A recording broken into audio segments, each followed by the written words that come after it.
Salut mes petits zombies, est-ce que ça vous dit un verre à l'œil ou un verre dans l'œil? Pour ça, je me suis tout d'abord muni d'un modèle.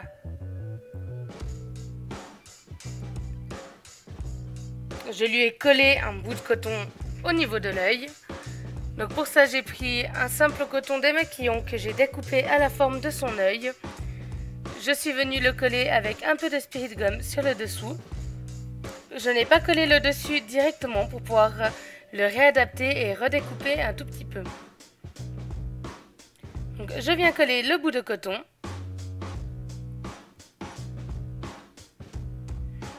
Je mets du latex pour qu'il tienne absolument bien en place. Il faut vraiment que votre coton ne bouge pas, qu'il puisse quand même avoir des expressions, hausser les sourcils, s'amuser, mais que votre coton reste en place. Donc je suis venue découper un tout petit peu le dessus de mon coton pour pas que ça se colle à ses sourcils. Puis je suis venue remettre une couche de latex. Cette fois je mets du latex absolument partout. Puis je prends des petits bouts de coton, donc séparés, ce n'est pas des rondelles. Et je viens placer du latex sur le dessus pour lisser au niveau de sa peau.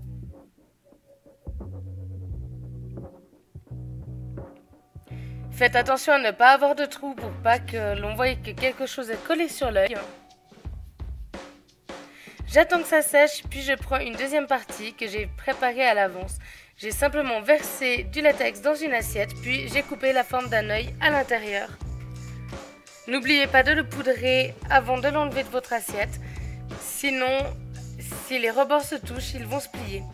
Je l'ai coupé ensuite en deux, puis placé en deux parties différentes au niveau de l'œil, la partie du haut et la partie du bas, pour ne pas avoir de petits plis qui ne suivent pas le mouvement de son œil. Donc, je viens coller directement au latex. Je fais attention à laisser un petit espace au niveau de l'œil pour faire une paupière. Je fais pareil sur l'œil sur le dessous de l'œil, pardon. Et ensuite, je vais à nouveau venir lisser les rebords à la peau. Pour cela, je reprends du latex, puis un peu de coton, et je viens lisser. Le coton est beaucoup plus facile à lisser que les morceaux de papier, car les morceaux de papier font régulièrement des plis au niveau de la peau. C'est pour ça que je vous conseille le coton. C'est franchement génial pour ça. Vous ne verrez pas la différence entre le coton et la peau. Travaillez-le assez fin tout de même pour pas que l'on voie une grosse différence au niveau de l'œil.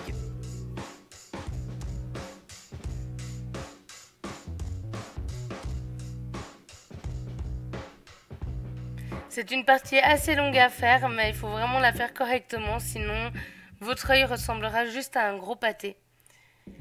Là, j'ai refait donc une paupière, mais on va lui donner un peu plus de réalisme par la suite.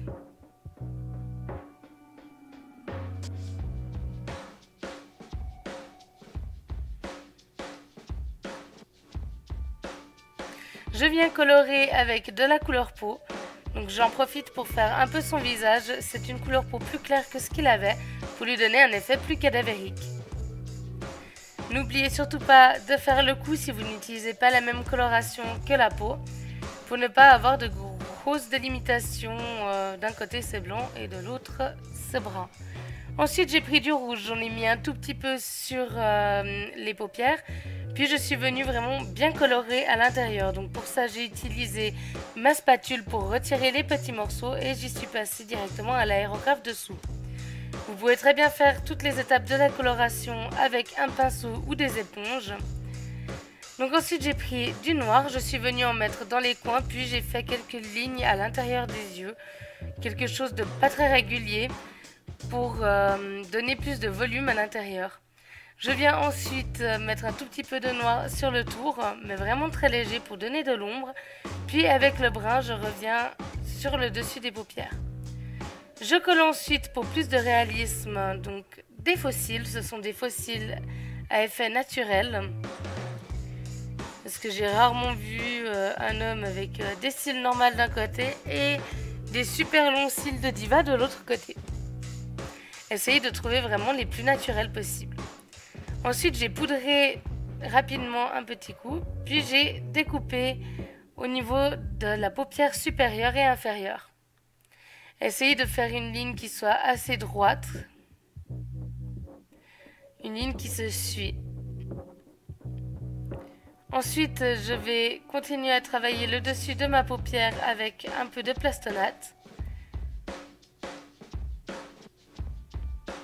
Donc, je l'aplatis un peu, puis je viens le poser, puis je l'étire bien au niveau de la paupière. J'essaye d'avoir un rendu vraiment le plus lisse possible pour donner un effet de paupière gonflée après un choc. Je prends un peu de crème hydratante que je mets sur mon doigt et je viens masser tout doucement le dessus de l'œil pour le lisser justement.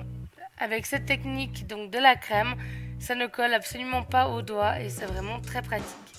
Ensuite, j'ai repris ma spatule et j'ai passé à l'intérieur de la découpure pour donner un effet plus déchiré à la paupière.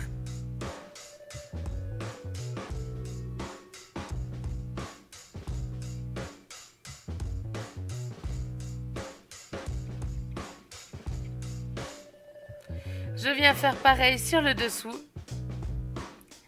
Donc je lisse bien partout, puis je vais redécouper un tout petit peu pour donner l'effet déchiré à la peau.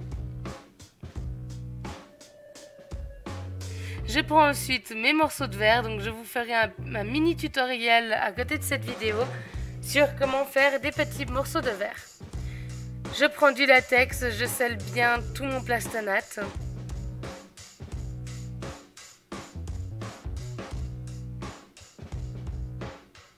Puis je viens mettre mes bouts de verre avec un tout petit peu de latex au bout pour les coller. Donc je vous rassure, ce ne sont pas des vrais bouts de verre. Vous le verrez dans la prochaine vidéo, c'est vraiment très facile. Et surtout, il n'y a aucun danger. Donc j'en colle un peu partout.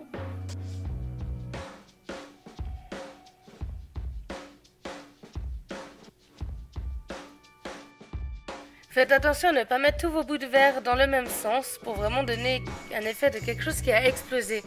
Les bouts de verre n'iront pas tous dans le même sens.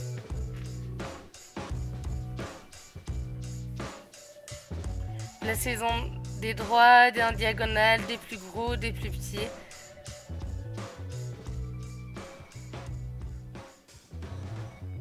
Ensuite, je viens avec le faux sang. J'en mets bien à l'intérieur de l'œil. Et sur les morceaux de verre. Je lui ai mis la tête en arrière pour mettre directement, c'est beaucoup plus simple en fait. Vous placez votre faux sang, vous en mettez un peu sur les bouts de verre quand même pour donner vraiment cet effet explosé, qu'il y ait eu quelques projections tout de même sur les bouts de verre. Sinon ça va donner un effet un peu bizarre. Donc ça c'est du sang de chez Meron, j'adore ce faux sang, franchement je trouve le rendu vraiment top. Il ne sèche pas, donc c'est très pratique, ou alors s'il sèche, il sèche vraiment très lentement parce que je suis déjà allée à des soirées avec et il restait bien humide.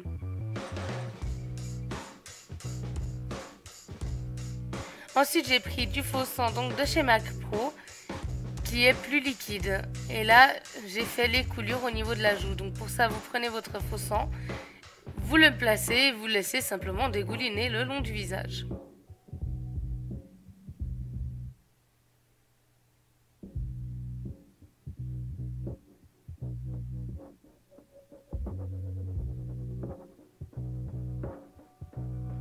Vous pouvez venir tapoter un tout petit peu le faux sang pour donner un effet plus éclaboussé. Donc pour ça, vous prenez un bout de papier toilette ou un bout de mouchoir chiffonné et vous tapotez légèrement. Ensuite, comme c'était une explosion de verre, on en a aussi mis au niveau du front pour faire un rappel. Car si quelque chose explose, vous n'en aurez pas uniquement dans l'œil, vous en aurez un peu partout. Donc je lui en ai rajouté quelques-unes au niveau du front.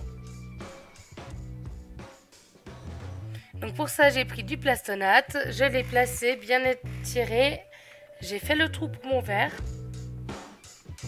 Puis je viens mettre du latex dessus pour le faire tenir correctement toute la soirée. Pendant ce temps, je viens faire mon deuxième. Donc je prends mon plastonate, je le place, je le lisse bien sur la peau. Je mets le latex et ensuite il ne me reste plus qu'à coller mes bouts de verre à l'intérieur. J'ai énormément aidé la coloration des petites blessures étant donné que l'élément central, ce qui va attirer le regard, reste l'œil. Mais si vous faites une toute petite blessure et que vous ne faites absolument rien d'autre à côté, qu'il n'y a rien d'autre qui attirera le regard, je vous conseille de vraiment travailler la coloration car c'est quelque chose de très important. Ensuite, je vais venir à nouveau tapoter avec mon bout de papier pour éclabousser le sang. Et voilà, mon maquillage est terminé. Si vous avez aimé cette vidéo, n'hésitez pas à la partager, à la commenter. Ça fait toujours plaisir de recevoir un commentaire. Si vous avez des idées de maquillage, n'hésitez pas à m'en faire part. Vous pouvez me suivre directement sur la chaîne en vous inscrivant ou me suivre sur Facebook, Twitter, Snapchat, Instagram et j'en passe.